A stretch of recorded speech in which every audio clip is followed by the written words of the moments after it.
Hello and welcome to another episode of Earth911's Sustainability in Your Ear. I'm Mitch Ratcliffe, your host, and we're back with another interview, this time with author Tessa Wardley, who is the author of the recently released The Eco Hero Handbook, and also of The Mindful Art of Wild Swimming and Mindful Thoughts for Runners, Freedom on the Trail, her previous books. But we called her and asked her to talk to us about the Eco Hero Handbook, which is about making small changes to make a big difference in the world. Tessa, welcome to the show. How are you today? Hi, I'm very well, thank you. Thanks for having me. Well, it was a pleasure, and to read your book. I want to first start with the concept of eco-anxiety, which you address in the title. First, what motivated you to write about eco-anxiety, and how do you feel that it shapes the discussion that we have about sustainability? Well, we are fairly definitely in a bit of a global crisis at the moment in terms of biodiversity and climate change. And I think so much of what we hear in the media and all around us is doom and gloom, all the negative side of what's going on, and, how everything's going to end in 12 years. And I think the trouble with that is that we get very negative messaging, and people end up having a feeling of helplessness and a kind of, what can I do? I can't do anything. And they get kind of paralyzed, and they get very anxious about what's going on around them. I have children who are at school age, and I know quite a few of their friends are suffering from, quite paralyzing anxiety about the future of our planet. And I felt that it would be really useful, with the experience and my background, to be able to say to people that there are things we can do. We can make changes. It will take all of us. We all need to do this, but it will make a change. And gathering that kind of control over our lives can actually help to still some of that anxiety and calm us down and make for actually more positive action. Well, we certainly agree. That is why we write what we do every day. Now, we recently spoke with Dr. Erica Dodds. She's with the Foundation for Climate Restoration, but she specializes in, amongst other things, eco-anxiety. And she called out the fact that that paralyzing fear also can be combined with the perceived green premium that Bill Gates recently pointed out as well as a blocker to progress. Do a lot of people feel, when they're experiencing this anxiety, that they can't take the steps that they want to because it's beyond their economic ability? I think sometimes that can be the case. But actually, I think part of the point of most of what I talk about in my book is that it's simple changes. We're not talking about buying electric vehicles. We're maybe talking about driving more efficiently. And actually, those kind of things will actually save your pocket. You're actually going to save money if you drive more efficiently or drive less. Take the bike, travel by train. You're going to be saving on your carbon footprint, but you're actually saving money as well. There are lots and lots of ways that you can save on your carbon footprint and improve biodiversity that actually will save you money as well. So it can be a win-win situation. It doesn't have to be more expensive choices in life. Well, let's talk a little about your background, because you say that from the perspective of your job, which is for the Department of Environment, Food and Rural Affairs in the United Kingdom's Department of the Environment. This notion of a lot of small changes, do you feel like, having studied this so carefully and worked in policy for so long, that individual changes do add up to something that really does start to change the world? And where do you think the levers are for people to amplify that?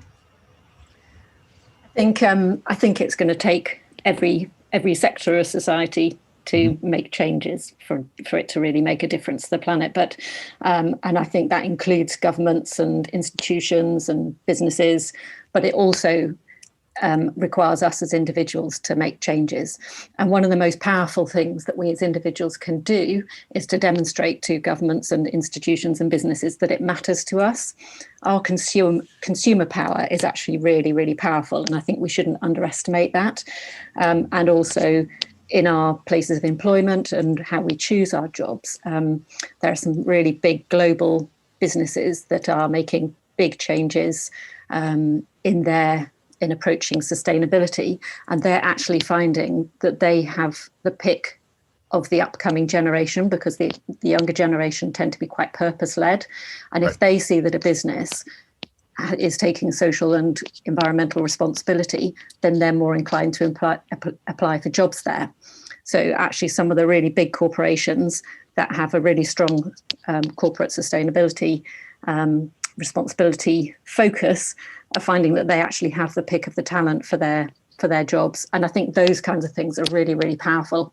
And we maybe don't realize that as consumers, what power we have over those businesses and the big corporations.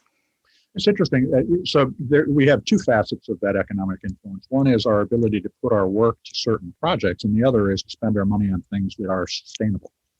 Absolutely, yeah. And if we consistently make choices for the more sustainable options, then businesses will begin to realize, and I think that does happen. I think people are making choices over their holidays, their vehicles, their food, their clothing, and businesses are beginning to realize that actually, and as you say, sometimes there is a premium to that they can make more money maybe by making their products greener. But there's definitely, things are changing to recognize the consumer needs and desires. Yeah, well, certainly at the minimum, if they make those changes, they'll continue to sell things as compared to have people ignore their products and choose greener alternatives. That's for sure. Mm-hmm.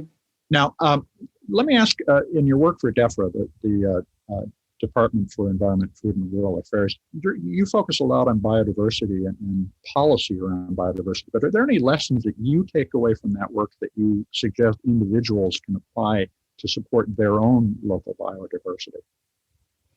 Yeah, I mean, there's all sorts of things that that we can do to improve our local environment. I mean, in really close to home, there are things that we can do in our gardens. And if we don't have gardens, window boxes, and actually you can grow some really good plants just right in your garden and on your window box that will encourage pollinators and insects. I've worked with a British entomologist who's very passionate about insects, and he talks often about the insect Armageddon that we're facing. And insects are the quite low down in the food chain, and we really need to look after them, because if we don't have the pollinators, then everything else above that kind of comes crumbling down and our food supply suffers. And actually just in our gardens, we can make a huge difference. The additive of our small patch across citywide is a huge area that can have a big influence. Now, so just as a matter of example, what kind of gardening choices do you make to encourage your local pollinators? Well, on a slightly different note, probably one of the biggest things we can make sure we do is not use peat in our gardens. But aside from that, if you have a variety of plants that will flower throughout the year, then you'll make sure you have a constant supply of nectar for your pollinators. The other things that you can do is make sure you have messy areas, which is a great excuse as far as I'm concerned, have messy areas that the insects and small animals can hide away in. Bees can, if you have sort of piles of tiles, broken tiles and things like that, and wood piles, bees and other insects can make their homes there. And the other thing you can do is, if you have flowering plants, it's very tempting once the flowers die to take the heads off. If you leave them and allow the seed heads to develop, then that's really good winter food for birds. So there's lots of things you can do in your garden, and on top of that, in a more sort of systemic approach, not using chemicals, is another big one.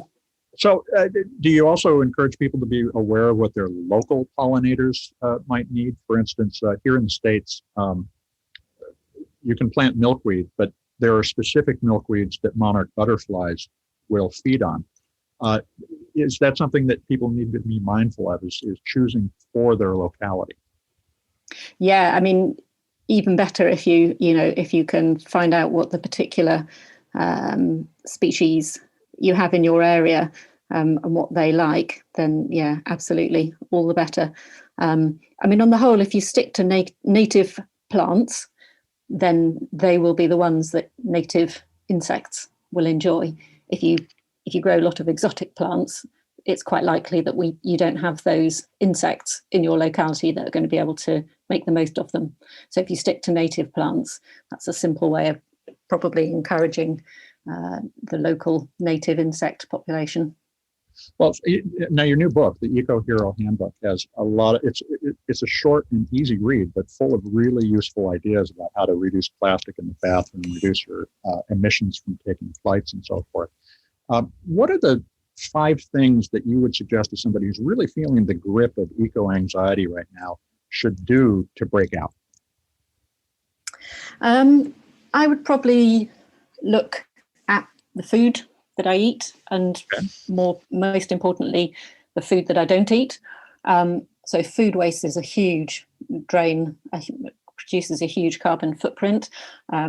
Interestingly, during COVID in London, when we were locked down and not supposed to be, going out as little as possible, the food waste reduced by about 1/3. And I don't know if the similar things happened in American cities, but yeah, and I think that's really interesting, just by a bit of extra thought and not wanting to go to the shop so much.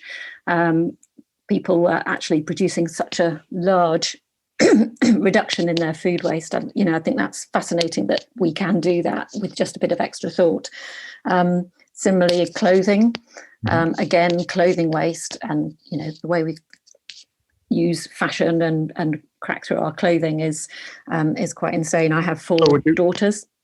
Sorry. Would you look for more durable clothing as a solution to that, and just buy less? How would you go about that? Yeah.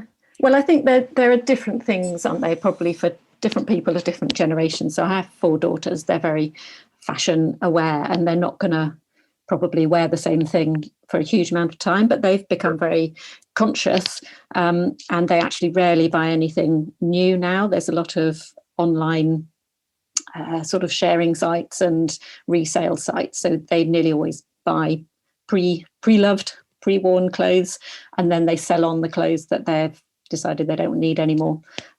Someone of my, a bit older, when your fashion sense changes less regularly, then I would say, yeah, buy less and enjoy it more.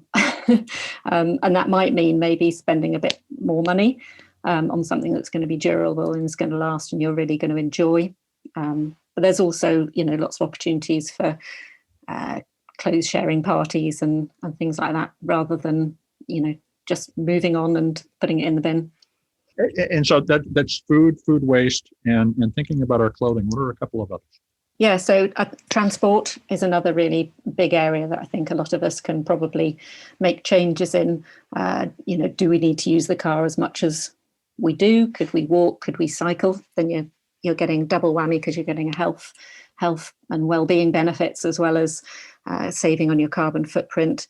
If you have to use the car, there's very often ways you can reduce the amount of fuel that you're using, maybe by more careful driving, maintaining your vehicles better, reducing the amount of junk you carry around in your car, maybe roof boxes and things that you're not actually using at the time. The load. Okay, that's interesting. Yeah. Now, do you encourage people to use public transportation, or is public transportation also part of the carbon problem? It's definitely going to be more efficient if people are using public transport, then and very often the public transport, certainly in the UK, there's a big move towards more electric vehicles. I think nearly all the buses in London are now electrified. And so they tend to be, possibly moving towards a lower carbon footprint. And definitely if, trains and long distance trains, as opposed to flying, would be a better option. So, at every stage, I think it's just being aware and being a bit more thoughtful about the choices that you're making. And probably the final one I would say is energy in the home.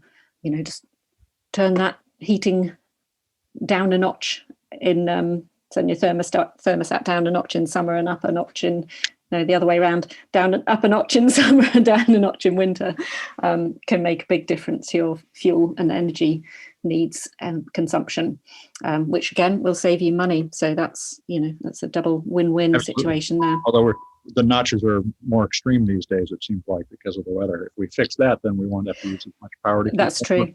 Yeah. Yeah. So you mentioned awareness in making your decisions as shopper. How do you keep up on what is sustainable or more sustainable? How do you vet your choices? I think that's one of the big challenges, isn't it, for everyone, is where do you get your information and where do you get information that you trust?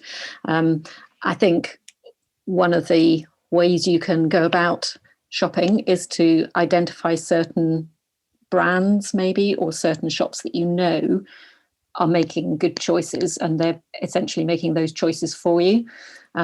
So there are lots of online resources. Obviously your own organization provides good information, and trustworthy information on recycling and where you can recycle, and there are ethical consumer websites that will allow you to help make choices. I get a lot of my food from a organic farming company, and I know that they're doing their very, very best and to reduce all their packaging, reduce their transport mileage, food mileage. So if you can simplify the process for yourself by identifying those businesses that are making those choices, you can simplify your own consumer choices as well. So let me ask, just in terms of hopefulness, where do you see us being in 2030? Because this year is such a pivotal year for climate overall. Where do you think we're headed? Well, I think I fluctuate from positivity to not positivity. A little eco-anxiety, perhaps. Yeah, absolutely. Yeah. I think I have a lot of hope. This year, it's a really pivotal time, as you say. I'm hopeful that, this is a moment of flux, I think, and COVID, is absolutely desperate, but possibly it does provide us with an opportunity to think a little bit about some of those choices as we sort of rebuild. There are some key moments coming up in terms of the United Nations COP26 debates at the end of the year. And, for us in the UK, seeing that the US are back in those discussions, that's a really positive move. There's a lot of governments making big claims and big statements. And if they are kept to and achieved, then I feel there is more hope. That's great to hear. And, we've talked with a number of the scientists who are contributing to those reports, and many of them are expressing more optimism than I actually expected. So it's been encouraging to speak with them and to speak with you. Now, the Eco Hero Handbook, Simple Solutions to Tackle Eco-Anxiety, is available on Amazon and barnesandnoble.com. You can also find it on Goodreads. I'd also urge you to check out Tessa's previous books, which include the River book, the Woodland book, and the Countryside book. I want to thank you for joining us today, Tessa. Thank you. It's been really, really fun talking to you. Well, folks, check out Tessa's book, the Eco Hero Handbook, Simple Solutions to Tackle Eco-Anxiety. We'll have a link in the article that goes with this podcast, of course. This is Earth911's Sustainability in Your Ear. I'm Mitch Ratcliffe, and we will be back soon with another innovator interview. So everybody take care of yourself, take care of one another, and let's take care of the planet.